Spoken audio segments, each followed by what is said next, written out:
पुण्यामधून बातमी समोर येते। जंगली महाराज रस्त्यावर ट्रॅफिक जाम झालेला आहे। वाहतूक कोंडीमुळे पुणेकर पुरते हैराण झालेले आहेत।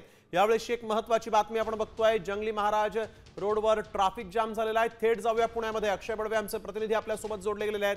अक्षय, काय अधिकची माहिती? वाहतूक कोंडीचं नेमकं कारण काय?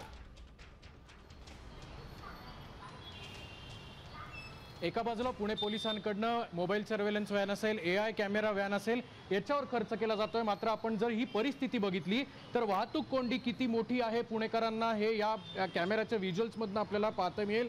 बालगंधर्व चौकापासून ते खंडूजी बाबा चौकापर्यंत हा सगळा ट्रॅफिक जाम आपल्याला पाहायला मिळतोय।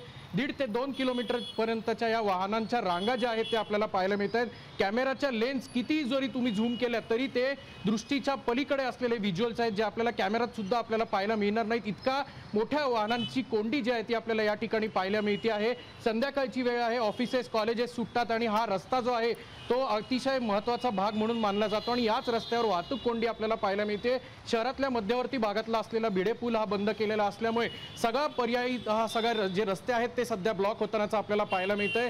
दोन्ही बाजू आपण जर बघितल्या तर हा सगळा जो वाहनांच्या मोठ्या रांगा ज्या आपल्याला पाहायला मिळतात, एका बाजूला PMPML बस असतील, 4 चाकी वाहनं असतील किंवा दुचाकी स्वर असतील, ते सगळे अक्षरशः या वाहतूक कोंडीत हैराण झाल्याचं चित्र आपल्याला पाहायला मिळतंय। सातत्याने पुणेकरांच्या वाहतूक कोंडी पुणेकरांना सातत्याने वाहतूक कोंडीचा सामना करावा लागतोय असंच इथं म्हणावं लागेल। अक्षय, धन्यवाद आपण दिलेल्या सविस्तर माहितीसाठी। आता isakal.com आहे देशातील नंबर 1 ची मराठी न्यूज वेबसाईट। प्रत्येक अपडेटसाठी isakal.com ला नक्की भेट द्या।